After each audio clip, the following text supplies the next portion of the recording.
Messieurs, dames, bonjour à toutes et à tous. C'est Killer Raccoon de retour pour une nouvelle vidéo, hein. Ça va faire très longtemps que j'ai pas sorti une vidéo et je m'en excuse. Aujourd'hui, je vais vous présenter alors quelques decklists à jouer après les nerfs. Donc oui, il y a eu pour certains qui n'ont pas joué, il y a eu des nerfs, mais après ça dépend aussi, on va dire, du mode de jeu. Vous avez des joueurs standards qui savent déjà quoi jouer. Nous en wild, c'est encore assez flou. Mais après avoir joué, j'ai réussi à me faire une idée globale de quel deck jouer. Pour ça, je vais vous proposer plusieurs decklists, soit de decklists de joueurs qui ont topé, soit de decklists que moi-même j'ai testé et que je suis certain qu'ils sont bons dans la méta, car je les ai testés en non classé, en ladder, et les decklists me paraissaient quand même assez opti. Mais dans l'idée globale, ça représente, on va dire, plusieurs decklists de plusieurs personnes en même temps. Donc on va y aller, c'est parti. Alors, le Dark Glare. Le Dark Glare, qu'est-ce que ça change? Qu'est-ce qui change? Alors, le Dark Glare, comme vous avez pu le savoir aussi il y a pas longtemps, alors, il est où? Le jongleur de crayon. Alors, le jongleur de crayon, c'est fait nerf, hein. Maintenant, c'est inflige un point de dégâts à un serviteur, hein, et ça tu le renvoies aux mains, donc tu ne peux plus mettre le crayon dans la tête, mais c'est pas pour autant que le deck est faible. Vous avez des joueurs qui ont réussi à topper. Il y en a un qui hier a fait top 1 légende avec un Dark Glare. Donc voilà. Alors, qu'est-ce qui change? Alors dans la decklist reste quand même assez, comment dire, assez classique, hein, encore une fois, mis à part qu'il n'y a plus les jongleurs de crayon. Alors, il y a eu Saccageur Emerald, hein, qui inflige un point de dégâts à chaque héros, le néophyte qui était joué dans les vieilles decklists de Dark Glare, qui datent de novembre-décembre. Et puis voilà. Et sinon, il y avait d'autres personnes. Alors moi, je sais que je n'ai plus la carte. Enfin, je n'ai pas la carte. Et j'ai pas spécialement envie de me la crafter, même si je sais qu'elle est très forte. Je vais essayer de la retrouver pour vous. C'est... attendez... Voilà, la cristallisatrice qui inflige 5 points de dégâts à votre héros et donne 5 points d'armure. Donc forcément, ça fait comme si vous n'avez rien reçu, mais plus ou moins, car vous prenez 5 points de dégâts et vous gagnez 5 points d'armure. Donc par exemple, si vous êtes à 11, à, vous passez à 6 et vous regagnez 5 points d'armure, donc vous restez à 11, mais vos points de vie sont à 6, donc forcément, les géants de lave, les géants de chair, etc., ça peut tout changer. Donc voilà, le Dark Glare. Alors, là, on va passer sur une decklist qui est la mienne. Mais cependant, c'est une decklist que j'ai joué en ladder. J'ai fait le top 100 avec cette decklist. Alors, c'est vrai que, vu comme ça, la decklist a l'air un petit peu assez spéciale, je vais pas vous mentir. Je l'avais construit en stream. Et je l'ai joué en stream et j'ai réussi à battre par la suite des gros joueurs, hein. J'ai battu le top 2 légende avec.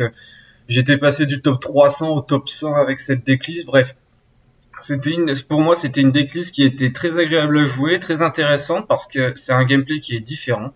C'est le deck Gandling. Alors, le but du deck, bien sûr, ça va être de pouvoir poser au maximum et au plus vite le Gandling. Qui, une fois que vous avez joué un serviteur, le détruit et tu invoques une 4-4. C'est la raison pour laquelle on joue des pingouins, des feux follets, diablotins, cible-lark qui sont des cartes à 0. Donc forcément, tour 3, tour 4, vous sortez le Gandling. Vous posez ça et par la suite, si vous avez par exemple réanimation morbide, ça peut être très très fort. En peu de tours, vous pouvez faire un terrain monstrueux. Si vous affrontez un deck contrôle, déjà rip à vous, mais bon, on faut jamais partir du pire à chaque fois. C'est ma philosophie. Après, même si on n'a pas Gandling, il y a quand même Hobgoblin, hein. Une fois que vous avez joué une carte à 1 point d'attaque, tu lui fais gagner de 2. Donc, il y a le Diablotin de Malkézar, Pingouin, Feu Follet et Diablotin, pas cible lore. Ça marche malheureusement pas sur cible lore. Mais ça reste quand même bien. Et aussi, on joue une nouvelle carte, hein, qui est le rituel funeste, hein, détruire un serviteur allié. Et si Si vous avez plus de 5 serviteurs, invoque un démon 5-5. Alors, je sais que moi, personnellement, ça m'est arrivé pendant une partie de faire tour 1, réussir à faire 5 montres, hein, vu qu'on a plein de cartes à 0, et poser 2 rituels funestes qui fait que tour 1, j'avais 3-1-1 et 2-5-5, et ça, c'était assez marrant. Dans le deck, je joue Zephrys, hein, parce que bon, on a la main de Gul'dan qui fait piocher énormément, et c'est un deck qui fait piocher énormément, avec le séjour des âmes, hein, aussi. Et Zephrys, encore une fois, qui m'a fait gagner plusieurs games, donc voilà. C'est une decklist que je conseille, mais qui est assez dure à jouer, hein. Je vous conseille d'abord bien vous entraîner avec, mais quand vous avez bien assimilé, vous pourrez le jouer en ladder, parce que c'est un deck qui est pas facile. Mais voilà, j'ai fait top 100 avec, et je me suis surtout beaucoup amusé avec, donc voilà. Alors, là on va passer sur ce qui est pour moi est dans le top 3 des meilleurs decks de la méta, c'est le deck APM. Donc un deck qui a été popularisé en début de mois par Ijo Daiken, le joueur français, qui a fait top 1 légende sur plusieurs serveurs. Et ce deck est juste monstrueux parce qu'il peut tuer tour 3, tour 4 avec Lattice Flamme, l'apprenti du sorcier, et ça peut facilement... ça peut facilement bullshit, hein, de toute façon, hein. À partir du moment où vous avez Fune l'incantateur, ça peut aller très très vite, hein. C'est Luna l'astronome, Attis Flamme, encore une fois l'apprenti du sorcier, avec les peu de sorts qui coûtent pas très cher. Vous infligez facilement des dégâts. Si vous avez fait le Fune l'incantateur, forcément les cartes qui coûtent 2 avec l'apprenti vont coûter 0. L'autre source fraîche, hein, qui reste quand même une pioche gratuite entre guillemets, hein, je dis bien entre guillemets parce qu'il y a plusieurs games où je l'avais utilisé et j'ai pioché 2 apprentis. Une chance sur combien que ça arrive, ça je ne sais pas, mais voilà. C'est une decklist qui est très très forte, qui fait partie des meilleurs decks de la méta, hein, de toute façon. Hein. En fait, pour moi, il fait partie des top 3 des decks de la méta, mais dans le top 3, je pense que pour moi, il serait premier. Car c'est vraiment de l'agression en peu de tours et ça tue très très très rapidement. Donc voilà. Je vais pas m'attarder dessus parce que si vous jouez en ladder, vous avez sûrement dû en croiser. Mais c'est un deck qui est très très fort et que je conseille bien évidemment. Alors là, on va passer sur un Reno. Alors là, on passe du APM au Reno. Mais qu'est-ce qui change? Le deck Reno est un deck, bon déjà, avec beaucoup de légendaires. Hein. C'est pas forcément un deck pour les gens qui vont jouer low cost. Mais il y a plusieurs personnes qui ont fait top 1 en wild avec un mage Reno, hein, et c'est même pas en début de mois, tout ça, c'était il y a 2-3 jours. Au même moment où il y a APM qui est toujours aussi fort. Alors bien sûr, hein, souvent ce qui va leur faire gagner, c'est le bloc de glace, le Reno, tout ça. Et le fait de pouvoir gérer les monstres de l'adversaire, tout ça. Mais c'est un deck qui propose beaucoup de value contre les decks contrôle, beaucoup de gestion contre les decks aggro. Mais ça reste quand même un deck qui demande aussi beaucoup de réflexion. Donc voilà, sur cette decklist, on joue boîte de secret de Yogg-Saron, qui peut paraître, assez bullshit, mais qui est très drôle à jouer et qui est très très fort aussi. Hein. C'est pas parce que vous ciblez, lancez 10 sorts aléatoires que c'est n'empêche une carte qui est faible.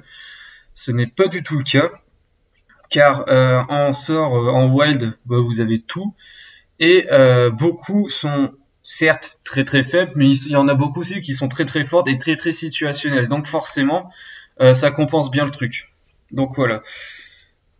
Bien sûr, le but, ça va faire de Galaxy de poche de Luna. Hein. Soit vous le faites avec l'invocatrice, hein, tour 5, tour 6, ou vous faites avec le pèlerin Tortelane, tour 7, tour 8. Et sinon, on passe de guet lointain, tout ça, l'astronome, client incognito, Bran, enfin bref, beaucoup de cartes qui vont permettre, on va dire, de bien te temporiser, tout ça. Mais c'est un deck, j'adore le prêtre Reno, hein, c'est le mage Reno. C'est un de mes decks Reno favoris, je crois, même si c'est mon deck Reno favori. Car pour moi, c'est plus une grande variété et c'est très polarisant parce que on va dire, c'est bon contre aggro et contrôle, mais c'est pas parce que c'est bon que ça peut tout battre. Donc voilà. Alors là, on va passer sur une decklist qui a topé hier. Il a fait top 46 légende, un deck Mechatoon. Alors c'était assez, assez inhabituel. Personne s'y attendait vraiment. Et il a fait top 46 légende. Alors j'ai pas eu le temps de tester, mais cette personne a quand même fait top 46 légende avec un Mechatoon. Alors le but du deck, encore une fois, hein, c'est pour ceux qui connaissent pas, j'ai déjà testé le deck, donc pour ceux qui connaissent pas, le but ça va être de faire Poltech, hein, comme pour le prêtre Reno, de faire Poltech, hein, de choper le Mechatoon, l'élément instable de Mira et Anka. Avec Anka, vous réduisez Mechatoon à 1. Jusqu'à là, tout va bien. Et puis, vous avez encore dans votre deck, hein, des Tchak, des Pioches, des Capes d'ombre, des Pyromanciens. Il faut savoir que c'est un deck qui va piocher beaucoup. Donc forcément, en fait, il y a deux possibilités. Soit vous avez beaucoup de cartes en main, soit vous en avez plus du tout. Et en fait, quand vous allez faire l'élément instable de Mira, vous allez choper le Pyromancien et d'autres sorts, et derrière vous allez faire des sorts, et le but à la fin ça va être de se retrouver avec un Pyromancien qui a 1 PV, de jouer le Mechatoon, et de faire passage secret, comme ça avec le passage secret, après l'élément instable, vous n'avez plus de main, le Pyromancien va tuer le Mechatoon va mourir, plus de main, plus de terrain, plus de deck, vous avez gagné la partie. Donc voilà, c'est un deck très technique, que je vais sûrement prendre beaucoup de temps à l'analyser, parce que j'adore le Mechatoon Rogue, je trouve ça très original. Et puis voilà. Je vais l'essayer, et si vous voulez essayer aussi de votre côté, hein, libre à vous, car c'est un deck fun, et si ça a topé, c'est que forcément ça doit marcher. Alors pour moi, là on va passer sur un deck, qui est pour moi fait partie aussi du top 3 des meilleurs decks de la méta, et c'est un deck N-Buff. Alors N-Buff qui était popularisé par Bodybuilder, qui est un joueur de paladin N-Buff depuis toujours. Il joue que ça. Et il a testé plusieurs versions, et ce mois-ci, il a réussi à avoir le Saint Graal, à topper le top 1 légende, avec cette decklist. Et le deck N-Buff est juste monstrueux. Je l'ai testé, c'est monstrueux. Ça peut bien tenir les coups, comme ça peut OTK d'un coup, ça peut te faire 30 points de dégâts d'un coup. C'est très violent, il y a beaucoup de gestion. C'est un deck qui est très très stable, je pense qu'il a beaucoup réfléchi pour construire un deck pareil. Je pense qu'il a énormément réfléchi. Et il en est venu à cette decklist qui est ma foi très très bien, très très fort, hein, je l'ai essayé aussi. Et puis voilà, bon, encore une fois, si vous jouez en Wild, vous avez sûrement dû en croiser. Mais voilà, avec l'APM Mage, c'est le deuxième deck que je peux vous proposer. Pour moi, c'est le deuxième meilleur deck de la méta. Donc voilà. Alors, le Paladin aggro qui est quand même assez présent, mais un peu moins qu'avant, avant les nerfs. Comment dire? Si vous aimez le Paladin agressif, mis à part le N-Buff, qui, moi, je le compte pas trop comme un deck agressif, je peux vous proposer le Odd. Le Odd a aussi topé, il a fait top 20 légendes, donc encore une fois, c'est un deck qui marche encore. Il y en a un qui a fait top 20 légendes. Alors bien sûr, en nouvelle carte, on a le Chevalier de l'Onction. Et je crois que c'est tout. Non, la Conviction de rang 1, ok. La Conviction de rang 1 qui, encore une fois, hein, si vous avez 100 mana, ça va faire passer 2 serviteurs à plus 3 d'attaque, et 10 mana, 3 serviteurs à plus 3 d'attaque. Le but reste le même, hein, invoquer des tokens, les booster, l'intendant, tout ça. Dans la decklist, il joue Ibram de Jugement. Pourquoi ça, je ne sais pas. Je pense que c'est pour les decks du style Mage Secret ou Mage APM, enfin tous les decks agressifs, hein, mais Corruption gagne vol de vie. Mais et encore, je trouve que ça a l'air. Je pense que c'est juste pour l'effet de l'arme, mais je pense pas que la carte soit si bien. Mais s'il a fait top 20 légendes, qui je suis pour juger ça, je ne sais pas. Mais s'il a fait top 20 légendes, ma foi, c'est que ça a l'air de marcher. La decklist a l'air de marcher. Donc le Hot Paladin toujours présent. Pour les amoureux de Hot Paladin, vous pouvez continuer à le jouer car le deck est toujours aussi viable. Donc voilà. Là, on va passer sur un deck pirate. Hein. Bon, un joueur qui a fait top 1 légende en deck pirate. Hein, donc voilà, le guerrier pirate toujours aussi viable. Hein, c'est dans la decklist, on joue Rokara. Une fois qu'un allié a attaqué sans mourir, bon, il gagne plus 1-1, c'est très très fort. La decklist reste le même, le gameplay reste le même. Si vous aimez guerrier pirate, vous pouvez toujours le jouer, c'est toujours aussi fort.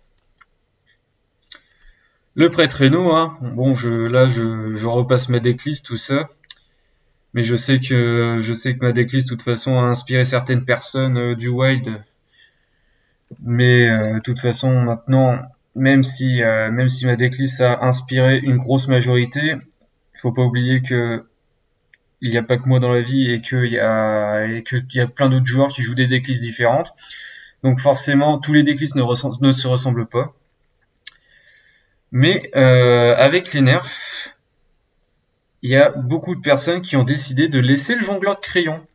Donc moi, je suis aussi de cet avis de laisser le jongleur de crayon pour la simple et bonne raison que même si ça fait plus des dégâts face, ça reste quand même un serviteur qui revient en main, qui peut jouer pour pas cher. Donc forcément, si vous faites l'endu 1, qui a le pouvoir héroïque à 0, et que vous faites le rejeton des ombres, infligez 4 points de dégâts à votre héros, ça reste quand même une carte qui peut comboter avec le pouvoir héroïque d'endu 1, et du coup infliger plus de dégâts avec le rejeton. Donc forcément, même si vous faisiez plus de dégâts face, et que par exemple, si le rejeton est le seul serviteur, rien ne vous empêche de faire un point de dégâts sur vos rejetons, parce que bon, jusqu'à qui meurt, ça reste quand même 18 points de dégâts en tout. Hein.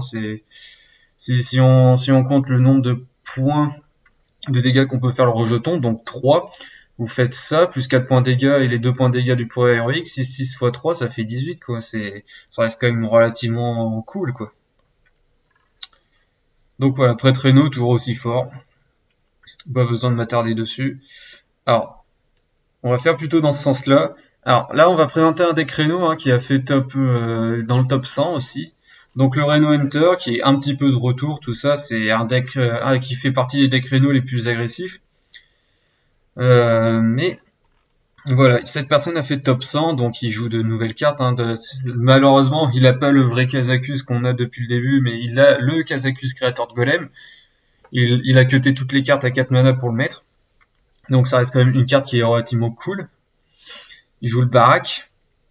Donc le Barak qui ramène Somnifère, lâcher les chiens. En carte à 2 points de mana, ça fait tous les pièges, tous les secrets. Et en 1 point, c'est pistage, fusée éclairante. Donc voilà, ça reste quand même assez bon. Et puis c'est du classique, c'est Oreps, G9, Reno, Rexar, le Bran. Et puis voilà, quoi, ça reste du très très grand classique. Alors on voit que dans la decklist, il ne joue pas le vrai Bran. Donc le vrai Bran qui permet de doubler les cris de guerre. Moi j'aimais bien faire Bran avec l'autre Bran, justement. Ça invoquait de crush. Mais la decklist c'est quand même très agressif. Il est quand même très très fort. Et puis encore une fois, si vous êtes amoureux du chasseur, je peux que vous conseiller. Alors là, on va passer sur une decklist qui est la mienne. Alors pourquoi je vous propose cette decklist là, c'est que je l'ai testée et j'ai fait 8-0. J'ai fait 8-0. C'est une decklist qui s'en sort étrangement bien contre les decks du style Mage Secret, Mage APM, les Paladins, les Prêtres Reno. Il s'en sort bien contre. Et c'est un deck, c'est un deck Cléorox. Donc le but, ça va être d'invoquer 3 bêtes de votre main. Bon, contre les decks contrôle, ça va être les Crush. Contre les decks aggro, ça va être les Grizzly. Je joue le package secret. Alors, il faut savoir, je joue pas, on va dire, les secrets qui sont les plus agressifs. Du style les retournements, les pièges explosifs. Je joue ce qui a le plus de contrôle. Donc le tir précision, pour moi, c'est très très fort, par exemple, contre les mages APM qui vont essayer de vous faire Attis Flamme ou Luna. Surprise du chef, ça peut prendre de surprise aussi. Piège givrant, ça c'est pour les decks qui vont tenter des attaques, tout ça, ça peut être très très fort. Et plaque de précision, comme par exemple si vous faites si votre adversaire fait Attis Flamme, de toute façon s'il fait Attis Flamme, il fera un sort derrière, il va se prendre la plaque de pression, il va mourir. Donc voilà, j'ai pris de tout ce qu'il y a de plus contrôle. Sinon, le but du deck, éleveur sélectif, donc du coup une copie d'une bête, donc je joue que 2 bêtes, Grizzly et Roi Crush. La dompteuse champ de guerre, donc donne de 1 à toutes les copies d'une bête que vous avez choisi préalablement, donc forcément le Grizzly ou le Roi Crush. Je joue la dompteuse de Rakaen pour copier les bêtes de la main, donc le Roi Crush ou le Grizzly. Je joue le Barak pour pouvoir avoir mini-ferme, les secrets ou pistage pour aller chercher les cartes. Donc pistage qui est encore plus fort avant. Il y a l'émeraude. Le Rexar pour tenir contre les decks contrôle si par exemple vous n'avez pas pu tuer avec le Roi Crush. Alors, quel est le pire match-up contre ce deck? C'est le Deno Reno. J'en ai gagné un, mais c'est pas pour autant que ça reste un bon match-up. C'est un deck qui est très, comment dire, très pénible parce que vous avez beaucoup de taunt et bien sûr on a besoin d'agresser, d'avoir la voie de libre pour pouvoir faire le lethal avec le crush, tout ça. Mais voilà, c'est un deck que j'ai créé, j'ai fait 100% de win rate si j'ai fait 8-0. Mais c'est pas pour autant que je pense que la decklist mérite quand même d'être un petit peu, comment dire, améliorée. Alors dans la decklist je joue pas Katrina, donc Katrina qui est...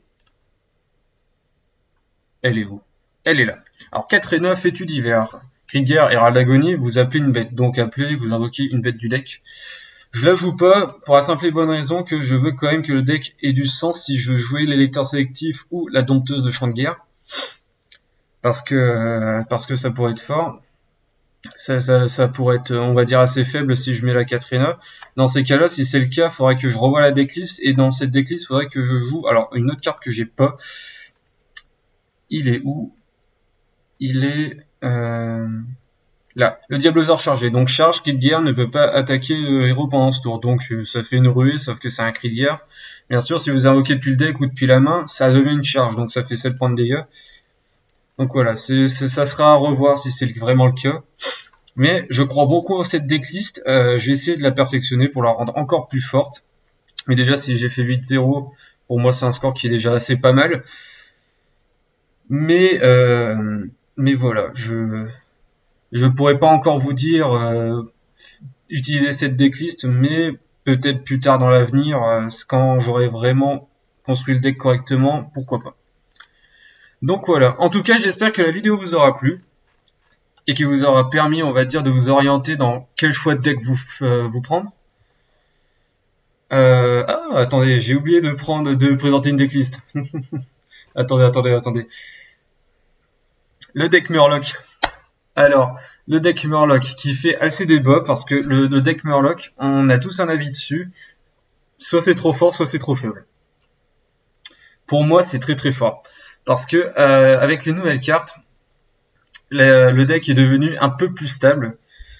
Et on a la combo qui devient classique maintenant, c'est de faire Furgle avec l'aileron toxique. Hein, donc vous conférez toxicité au pyromancien, qui fait 1 point de dégâts à tout le monde. Avec le toxique, ça fait 1 point de dégâts qui ravage tout.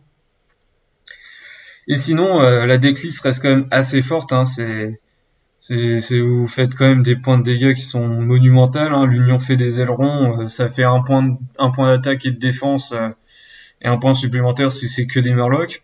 Tout est vraiment génial, donne 2-2 à vos serviteurs, c'est coûte -1 pour chaque Murloc invoqué. Donc après vous avez tout le reste, un chevaucheur de crabe, le chef de la côte du sud, Rochecaf, tout ça, enfin bref, du très très classique. Il y a des gens qui ont topé avec, hein, j'en ai vu un faire top 26 légendes, donc c'est un deck qui est très très fort. Ce problème du deck, c'est l'instabilité. Ça reste quand même un deck qui est très instable.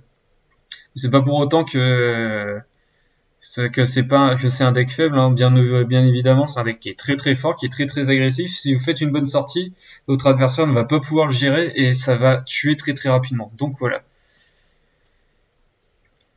Cette fois-ci, je vous remercie d'avoir regardé cette vidéo. Cette fois-ci, c'est terminé. J'espère que la vidéo vous aura plu. En tout cas, n'hésitez pas à lâcher un abonnement, à lâcher un pouce bleu pour me soutenir. J'essaierai d'être un peu plus présent et vous préparer des gameplays de qualité. Je pense que la prochaine vidéo sera sûrement sur le deck Leorox, parce que je pense qu'il y aura beaucoup de personnes qui auront envie de voir le gameplay, et ça serait normal d'ailleurs.